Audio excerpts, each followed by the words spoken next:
ku soo bir kanaalka Sahanka Dunida oo subscribe saar haddii aad ku cusub tahay. Assalaamu calaykum. marka hore aadan idinku mahadcelinaa saaxiibayaal. Subscribers-keeni aad u kordheen, views-keenana aad u kordheen. waxaa idinka codsanaa in aad share-ta u badisaan si inta hadda heesan in ka badan aan u sii helno. intaas kadib waxaan guda galaynaa barnaamijkeena.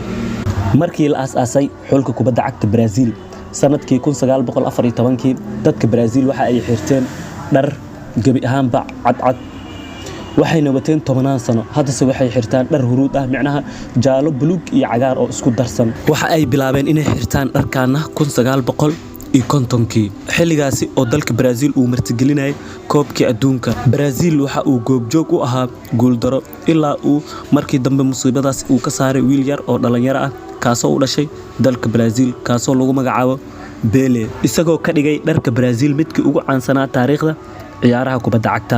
sanadkii 1914kii xulka qaranka Brazil ayaa ciyaaray kulankiisii ugu horeeyay taariikhda. ciyaartaasi waxa ay la ciyaareen kooxda Ingiriiska. ciyaartaasi oo ku soo idlaatay guul oo ay gaareen xulka Brazilka ayadoo ay ku badiyeen 2 gool oo nadiif ah. sanadkii 1953 wargeyska Korea ee ka soo baxa magaalada Rio ayaa qabtay tartan ay taageerayaashu ku codeynayaan nashqada ay ku ciyaari lahaayeen xulka Brazil. waxa ay doorashadaasi ku go'aansadeen in ay ku ciyaaraan fanaanada hadda ku muuqata. waxaa la dejiyay xeer asaasi ah oo lagu xulayo midabada calanka Brazil. sidaas daraadeed asalka midabada hadda ku xardhan waxaa laga soo naqliyay calanka boqortooyada Brazil oo la aasaasay 1822 markii ay ku dhawaaqday madax banaanideeda. in yar ah ku ifiyo taariikhda dalka Brazil. dalka Brazil waxa si rasmi ah loogu yeeraa Jamhuuriyadda Federaalka Brazil. magaca Brazil waxa uu ka yimid geed lagu magacaabo Brazilian wood. dalkani waxa ku nool 201,922 qof. caasimadiisuna waa Brasilia.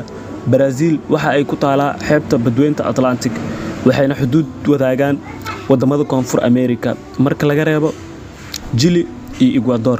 dalkani waa dalka shanaad ee ugu weyn adduunka kadib Ruushka, Canada, Shiinaha iyo Mareykanka.